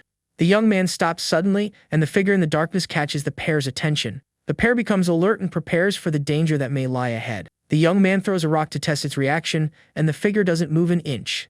The creature remains motionless, showing no reaction to the noise of the rock. The flashlight beam reveals a huge, terrifying zombie standing in the middle of the corridor. The young man is impressed by the monster's size, and the girl recognizes it immediately. She explains that he was a professional baseball player before retiring from the sport. The protagonist understands the reason for the monster's physique and decides to avoid a fight if possible. The pair then tries to pass the zombie silently so as not to draw its attention. Suddenly, the monster lets out a growl and turns toward the survivors. The couple is startled by the zombie's sudden reaction and freezes in fear. The zombie then turns its head and looks directly at the pair with its lifeless eyes. Suddenly, the monster's eyes glow, and the young man realizes that a confrontation is inevitable. The young man says to use the same plan as before, and the girl runs to distract the monster. Holding his spear firmly, he prepares for the attack as the zombie advances. The monster runs toward him with impressive speed, and he is surprised. The zombie gets close and tries to attack, but the protagonist manages to defend himself in time. He manages to hit the monster's chest with the tip of the spear, creating an opening. The young man then yells for his partner to attack, while he holds the creature with his weapon. The girl takes the chance and hits the zombie's head with a golf club. The blow is so strong that the club's head shatters into pieces on impact. The girl is shocked to see her weapon broke and looks at the remaining piece. Even with the blow to the head, the zombie remains standing and turns to attack the young woman. With glowing red eyes, the creature moves quickly toward her. The young man tries to hold the monster with the spear, but the creature's strength is impressive. The spear breaks under the zombie's force, and he can't stop the attack. The monster then manages to grab the girl by the neck and lifts her into the air with ease. The young woman struggles as the zombie tightens its grip on her neck and opens its mouth. With the knife they found earlier, she manages to free herself from the creature's grasp. With eyes full of determination, the girl prepares for a counterattack. She then hits the monster's head with a precise blow using the sharp knife. The giant zombie finally falls to the ground, defeated by the young woman's accurate strike. The monster's body lies on the ground and the pair gets a moment of peace. The young man comments that the monster's physical strength was insane, even with the spear in its shoulder. He apologizes for not holding it back, but the girl says there was nothing else they could do. The girl then holds the knife and suggests attaching it to the tip of the spear to reinforce the weapon. The young man loves the idea and says the sharp knife will increase the spear's piercing power. With duct tape, they attach the knife to the spear's tip, creating a more powerful weapon. The girl shows off the improved spear and says everything is ready for them to continue their journey. After fixing the weapon and resting, they decide to move on through the station. They pass through D-Moon Station, and the girl complains about not finding anything useful on the trains. Walking along the platform, the pair approaches the next station called Sunday. Suddenly, a loud explosion echoes through the dark tunnel ahead of them. The young man becomes alert and wonders if the noise was from a nearby explosion. He realizes they can't go in that direction and need to retreat immediately. The young man yells for them to go back, and the pair runs back to the train they were on. They hide inside the train and wait to see what caused the explosion in the tunnel. Tired and scared, the pair tries to catch their breath inside the dark train car. The girl asks what that was, and the young man tells her to be quiet so as not to attract attention. They look out the window and try to figure out what's happening in the dark tunnel. Suddenly, a loud sound of footsteps echoes down the corridor, and something approaches quickly. Desperate screams from zombies mix with the footsteps, and a horde appears in the tunnel. A crowd of monsters runs toward them, fleeing from something even more dangerous. The girl asks if they should fight, but the young man says to wait for now. Hidden, they watch the horde of zombies run past on the subway platform. The protagonist stands at the train door, holding his spear and watching the monsters. The horde continues to run desperately and passes right by the train where they are. The young man grips his spear tightly and prepares for any danger that might arise. Several zombies run and scream past the open door of the train car. The young man looks out the window and watches the horde of monsters continue down the tunnel. He sighs in relief, but the girl warns that it's too early to relax and feel safe. Looking into the dark tunnel, they realize the danger is not over yet. Now they have two options: either go to the station full of zombies that have calmed down, or head in the direction of the explosion into an unknown and dangerous place. The girl then suggests they just hide and wait for the danger to pass them by. He finds the idea too risky, as the monsters might not pass by as they did before. The slow-walking zombies might catch their scent and discover their hiding spot. The pair falls silent and thinks about what the best decision would be now. With a determined look, the young woman says she will follow the assistant manager's lead. The young man then decides to go back the way they came before the monsters see them. The pair starts running back along the platform to escape the imminent danger. Some zombies that were left behind begin to notice the survivors' presence. The protagonist runs as fast as he can and thinks they are just a little way from escaping. The young man warns that they need to climb up quickly to escape the approaching zombies. He realizes they are already in Section 3 and the monsters are getting closer. The girl grabs something from her bag as the pair prepares for the difficult climb. Sitting on the edge of the platform, the young man waits for his partner to get ready to climb.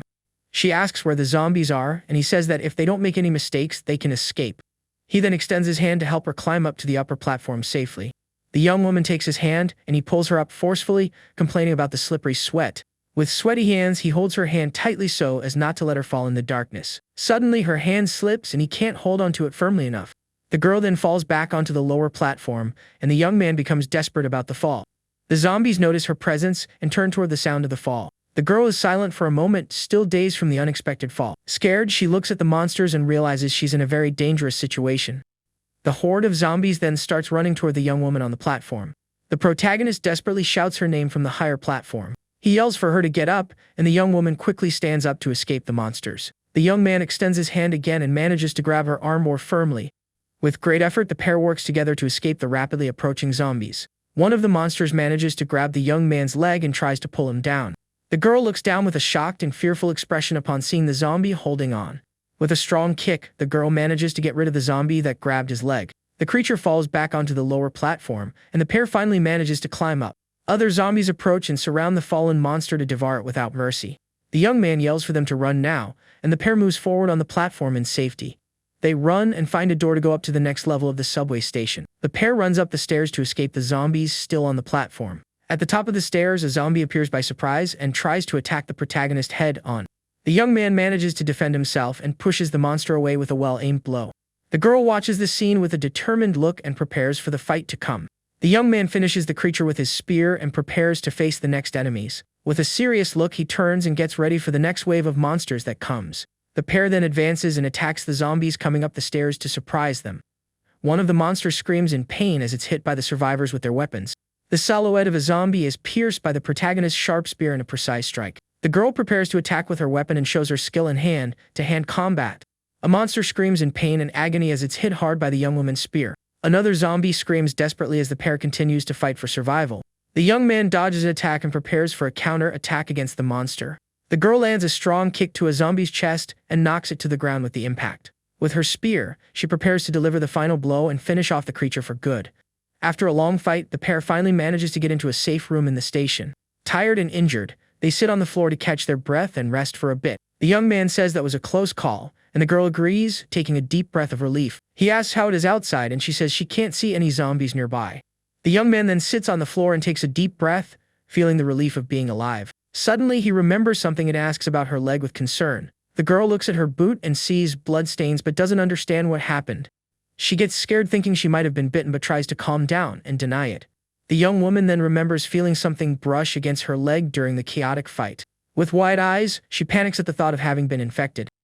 The young man asks her to calm down and says he will check the wound carefully. He holds her foot and sees a small scratch on her ankle, but nothing too serious. Relieved, he says it wasn't a bite but just a scratch from a zombie's claw. The girl is surprised and asks if zombies now have sharp claws too. He confirms they do and tells her not to worry because he was also scratched and is fine. The girl asks if it's true, and he reassures her with a confident and calm look. The young man states with certainty that she will be fine and doesn't need to worry about the scratch. With an expression of pain and relief, the young woman takes a deep breath and tries to calm down. She starts to cry and says she seriously thought that would be the end for her. Her leg shows a small scratch, but the injury doesn't seem to be serious. The young man says it was good to find a first aid kit to disinfect the wound. He complains that the kit is incomplete with no alcohol coagulants or saline solution. The girl agrees that they were lucky to find the kit anyway. He notices the food has been looted, but his partner thinks the looters passed through quickly. The protagonist suggests they rest for a bit, and the young woman agrees with the idea. Suddenly, he hears a noise and turns to investigate the source of the sound. With a surprised look, he notices something he hadn't seen before in the room. He finds a key shining on the floor and realizes there was still something useful there. With the key in his hand, he smiles and says he won't have to worry about where to sleep. He looks for something else and complains that he messed everything up in his haste to find it. Rummaging through a bookshelf, he finally finds what he was looking for. With a victorious smile, he finds the subway station's logbook. Flipping through the logbook, he finds important notes about the station's routine. He finds a locker password written in the logbook and celebrates the discovery. The young man then goes to the locker and prepares to open it with the password he found. He turns the lock and manages to open the locker, to his companion's surprise. The girl asks if he knew what he was doing, and he confirms with a smile. With wide eyes, she is shocked and can't believe what she's seeing. She then asks how he knew all that and is very curious to find out. The protagonist then reveals that he used to work in the subway before the apocalypse. He explains that he learned that the codes for the safes are always in the logbook. The girl asks if there's anything special in the safe, and he says it's mostly keys.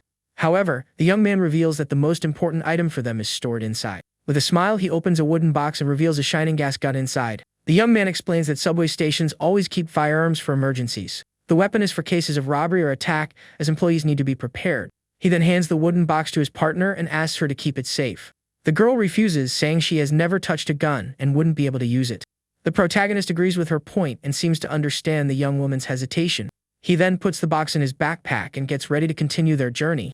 The young man shows the key found earlier, and the girl asks what it's for. He hands the key to her, and the young woman takes it with a curious expression.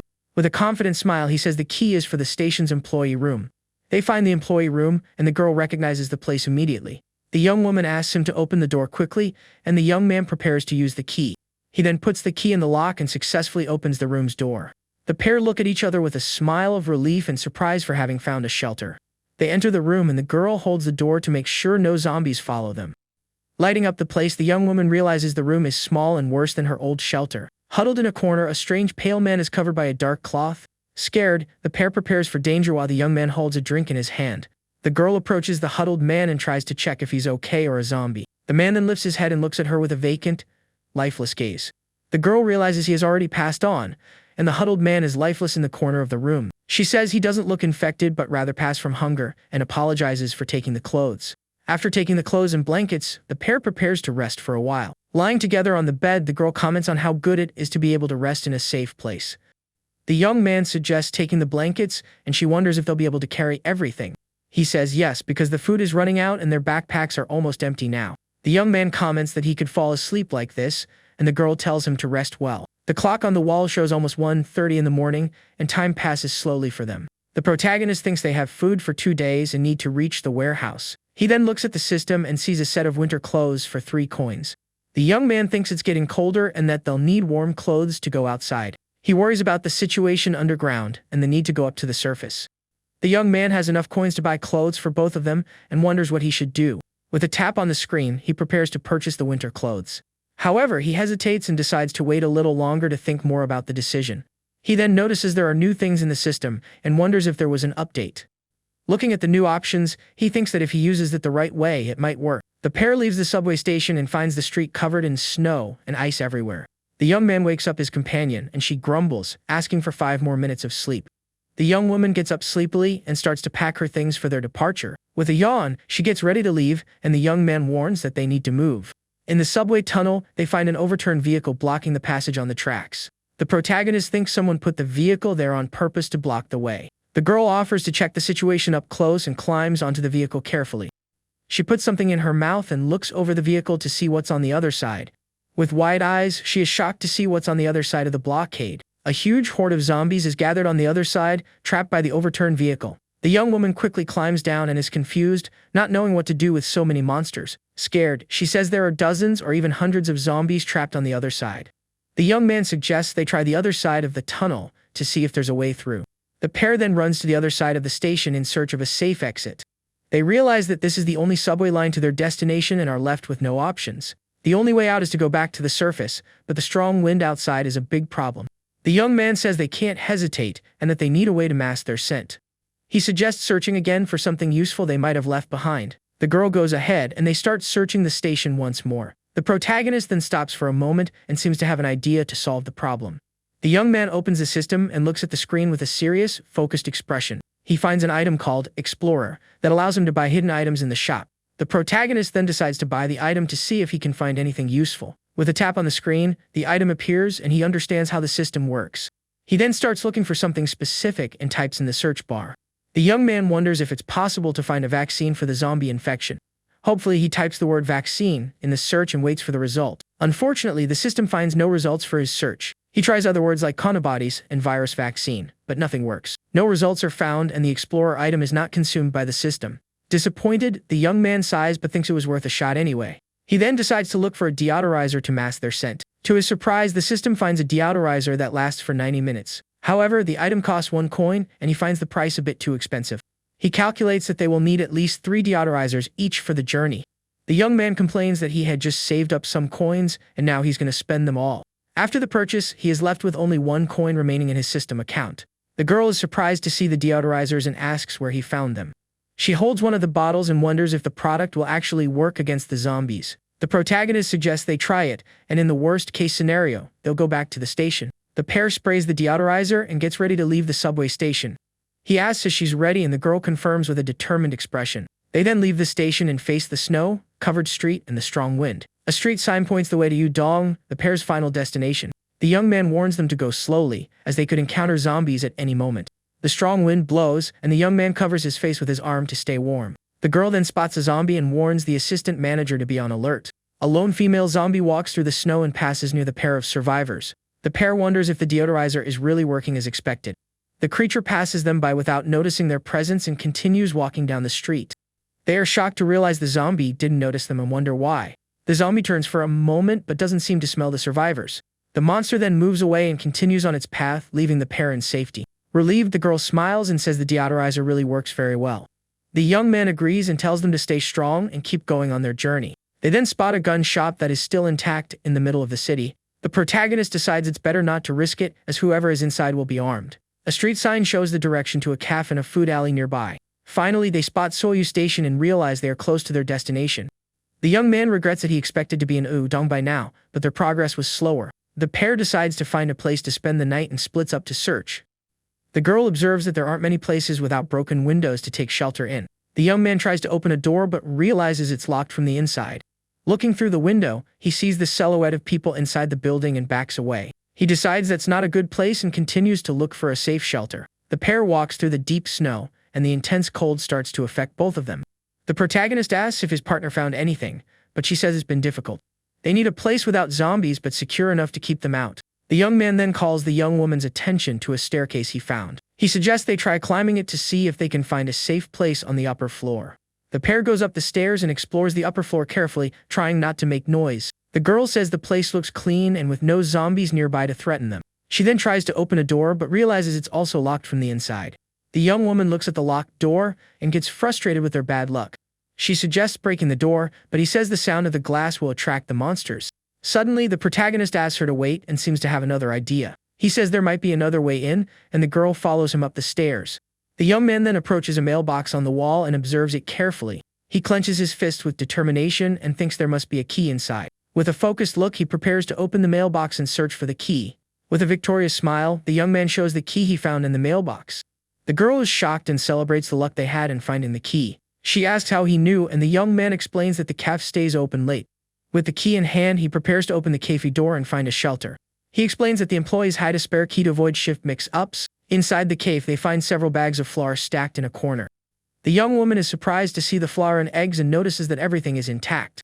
The young man decides to leave the flour for later, as it's too heavy to carry now. The girl suggests hiding the flour, and the young man agrees with her great idea.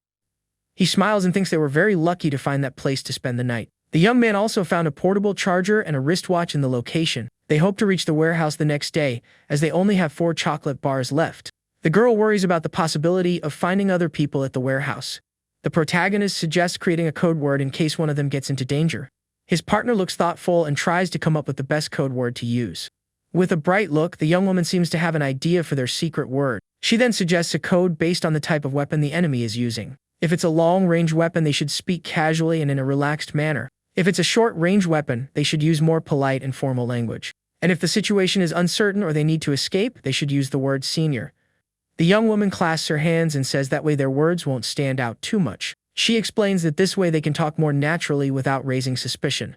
The young man agrees with the plan and says his partner's idea is very good and clever. Suddenly, a lightning bolt cuts across the sky and lights up the room where the pair is resting. They look out the window and are surprised to see lightning while it's snowing outside. The protagonist says the snow will pile up even more, and the next day will be tougher.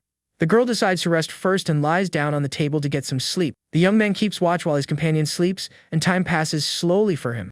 Suddenly, he hears a strange noise and gets up to investigate the source of the sound. A motorcycle speeds by on the snow-covered street, catching his attention. He wonders why someone would be moving at that time of night in the city.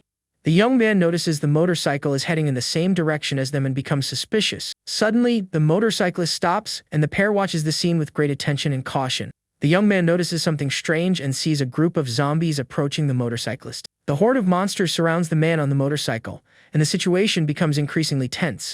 The young woman wakes up from the noise and asks what's happening, and he explains the situation. The protagonist says that even if only part of the horde stays, there will still be more zombies than before. He suspects the motorcyclist might be leading the horde on purpose to some location. The girl says they don't have enough food to wait, and he agrees they can't go back.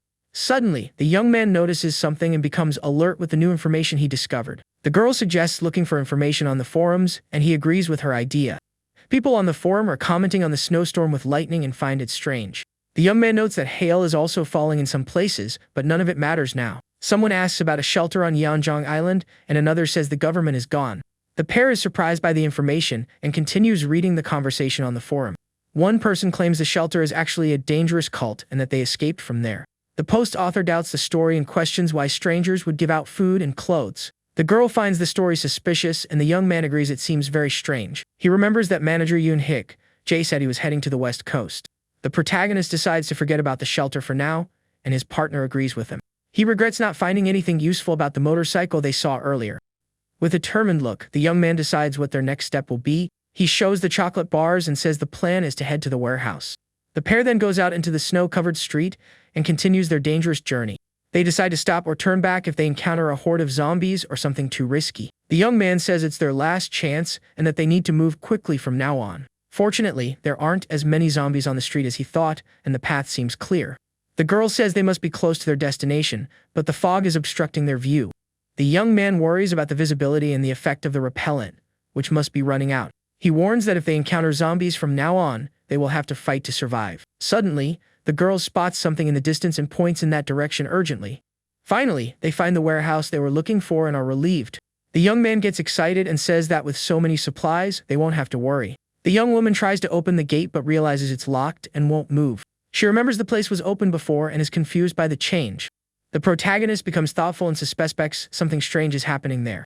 The girl then notices that the barbed wire fence wasn't there before either. He asks if she has been there recently, and the young woman says not for a few months. The young man decides to look for a way in, and they start walking around the place. The girl looks around and prepares for what she might find inside the warehouse. She then spots a weak point in the fence and says she will jump the wall to get in. The young woman points to the fence and says that section seems weaker than the rest. The protagonist stops her and says it's too dangerous to go in without knowing what's inside. He finds it suspicious that this is the only unprotected spot but sees no other option. The young man is silent for a moment and seems to make an important decision. The girl says the repellent has run out and they need to get in because they have no more food. The young man then agrees and decides they will take the risk and enter the warehouse. He warns her to be careful, as there might be people inside, and they might have to fight. The girl runs toward the fence, and the young man helps her jump over the wall safely. With a leap, she manages to jump the fence and get into the abandoned warehouse grounds. Once inside the warehouse, the girl looks around and says the place seems empty. The young man says he's coming down and joins her explore the warehouse grounds. With a jump, the young woman lands in the snow and prepares for what she might find. Relieved, she takes a deep breath and says they finally managed to get into the warehouse. Suddenly, someone points a gun at her head and surprises her from behind. Scared, she freezes, and the mysterious man tells her to raise her hands.